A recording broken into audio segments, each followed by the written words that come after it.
And the winner is Christoph Waltz.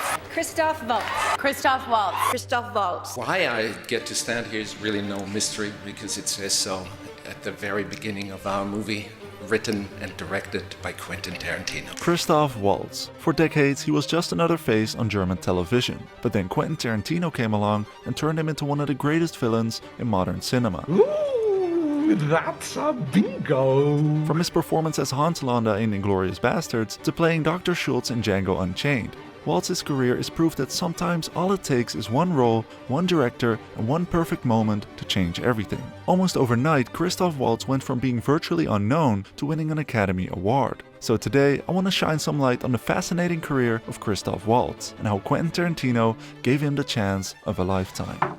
Je dis bravo. Christoph Waltz was born in Vienna, Austria in 1956. Acting was in this man's DNA. His grandparents were stage actors and both of his parents worked as costume and set designers. After studying drama in Vienna, Waltz moved to New York to train at the Lee Strasberg Institute, the same place that shaped legends like Al Pacino and Robert De Niro. Now, you would think that's the setup for stardom, but instead, Waltz's career became something else entirely. Throughout the 1980s, the 90s and the early 2000s, Waltz appeared in countless German and Austrian TV shows, from detective dramas to historical pieces and even children's television. Wie viel? Das ist jetzt die Frage. 365 Tage. But even though he was a familiar face on German television, he was totally unknown to the rest of the world. Waltz found himself stuck in a cycle of unremarkable TV roles and typecasting. For over 30 years, he was the guy who blended into the background. Do you ever have that feeling like, why is Hollywood not come knocking? No. Sooner or later, you're busy with just getting by. The most dominant feeling was frustration. And that's the truth. Waltz said he had basically given up on Hollywood. But the thing that frustrated Waltz the most wasn't being unknown, it was that he wasn't being taken seriously. One German television executive even told him he was only good for quirky minor roles. I was slaving in the theater for years on end, and on TV and the little movies. For me as a person, it was frustratingly not okay. And increasingly so, nobody cares. One of the executives, TV executives in Germany said, yeah, well, you can use them for quirky minor parts. And that hurt everything I put in what I do. And I lost faith. And all of a sudden, Quentin plucks me out of that and puts me in exactly the context that I always wanted to be in. And that's the moment everything changed. Christoph Waltz is here for 30 years. He worked as an actor, mostly in German television, with no major English language credits to his name. Then along came Quentin Tarantino and his unconventional World War II film, Inglourious Basterds. Tarantino cast Waltz as Hans Landa. By the late 2000s, Tarantino was working on Inglourious Basterds. For this movie, he had written one of the most complex and interesting villains of his career. But there was one pitfall. Because he had created such a one-of-a-kind character, he needed an actor who was intelligent, multilingual, and also terrifyingly charming. Little did he know that this would become the most difficult casting decision of his career. I knew that Colonel Landa was one of the greatest characters I've ever written and one of the greatest characters I will ever write. How did you create the character? What was it based on? Or was that simply out of your mind? It's, he just flowed out of me. One of the things about his character that's one of the most striking things is he's obviously a linguistic genius. Then did you have to find an actor who could do that? Oh yeah, that was the thing. I was so proud of the character on the page. I didn't want to do the movie unless he could be as good on screen as he was on the page. Tarantino spent a full year looking for the right actor. He auditioned countless actors in Germany, but nobody had everything he needed. Eventually, Tarantino got so desperate that he even considered abandoning the film, thinking he had written an unplayable character. And I was literally starting to think that maybe I wrote a part that was unplayable. There was one morning, I called the producers. I said, guys, I'm not trying to freak everybody out, but I don't know if we're gonna find Landa. And unless we find the perfect Landa, I'd rather not make this movie. They didn't freak out. They got it. They got it. They go, okay, well then you know what? This week is Landa. And that day, Christoph walked in the room, waltzed in the room. I didn't know who he was, and he came in and started his read. He was speaking in French. Mais maintenant, sur ma vie, impossible de m'en souvenir. Then he went to English. Are you aware of the job I've in order to carry out in France? At a certain point he went to German. Würden Sie bitte in die rechte untere Innentasche meines Mantels greifen und mir geben, was sie darin finden. And then he went into a little Italian. Gli amici della vedetta ammirata da tutti noi, questa gemma propria della nostra cultura, saranno naturalmente accolti sotto la mia protezione per la durata del loro soggiorno. And Quentin and I just looked at each other and our jaws were down on our knees. We just could not believe it. And Christoph was so humble when he left. He said, thank you, Mr. Tarantino. It's such a, pleasure. And, we looked at him and said, no, you don't understand. Thank you. And he walked out of the room and we just high-fived each other. Christoph Waltz's audition gave birth to the most interesting and terrifying villain in modern cinema. I remember thinking, we're making a movie. And that was the moment Christoph Waltz's life changed forever. Landa, da sind Sie ja. Hans Landa became this charming and polite but utterly terrifying Nazi officer. The Führer couldn't have said it better himself. He smiles, flatters, and jokes around, but beneath the surface, he is a monster. Everyone is gangster until Hans stops smiling. And Christoph Waltz played him with absolute nuance and perfection. You're sheltering enemies of the state, are you not? Yes. What made it work so well was Waltz's ability to control language like a weapon. He always wants to know the exact phrase and accent in a native speaker's tongue, indicating an extraordinary punctuality. Lo pronuncio correttamente? Sì, corretto. Gorlami? Per cortesia, me lo ripeti ancora. Gorlami. What is it that you think you were able to accomplish in this performance? I was really, really interested in what's behind the lines. There is so much in this person's mind, and he gets so much of it onto the page. I was just interested in finding out. Quentin, being a poet, uses language to create. So this character does the same thing. I'm going to switch back to French now, and I want you to follow my masquerade hat clear. This. Monsieur Lapadite, je vous remercie.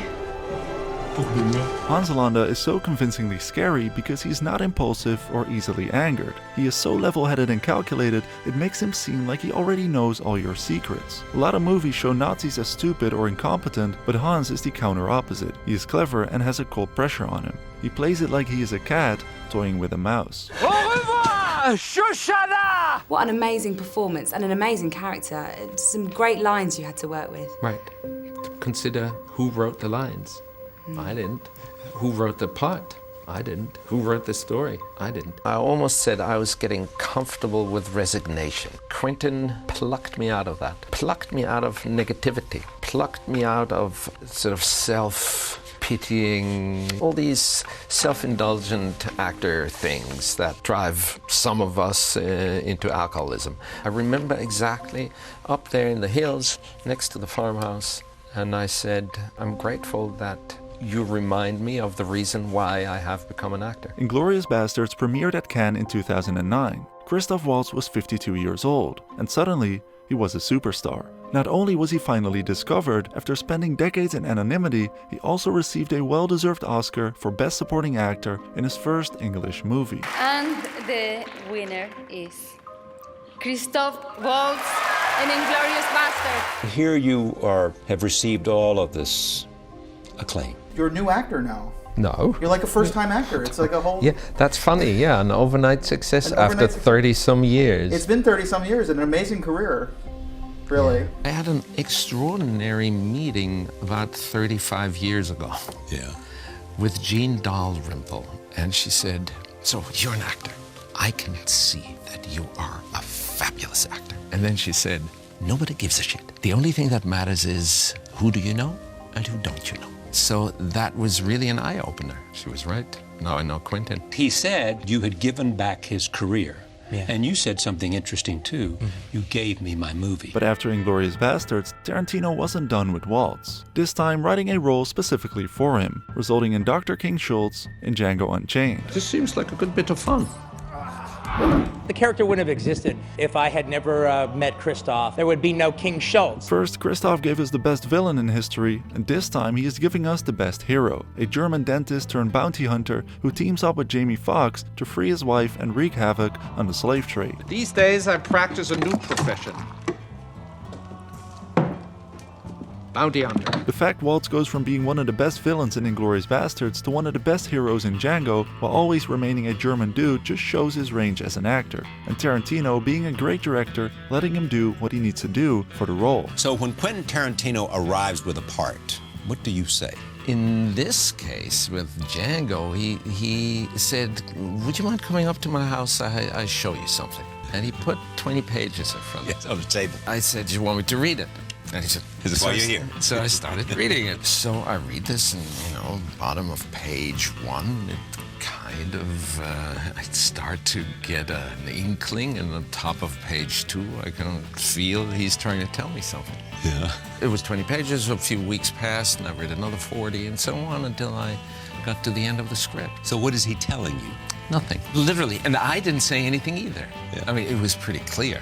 But did you know nothing about the character, or was it a description of the character? Nothing. This thing was unfolding in front of me, and it kind of, drew me in, sort of into the current until it swept me away. When did he offer you the part?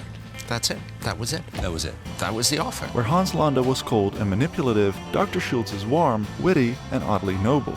Waltz is able to deliver long monologues with the same flair he used to terrify the Jews, except now, instead of fearing him, we lean in and admire him.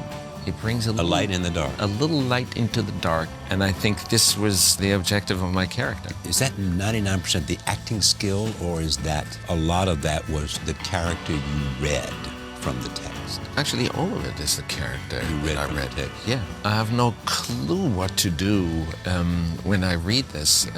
I see what I do as translating text into action, and in order to do that, I try to find out what it is, not how to do it. Not only did the critics once again praise Waltz as the highlight of the film, most notably he got praise from his co-stars Leo and Jamie Foxx. Sure. Even working with Christoph Waltz, watching him work, I learned a little more about movie. I watched him fold a paper, wrote on a thing, and was just supposed to put it in his pocket.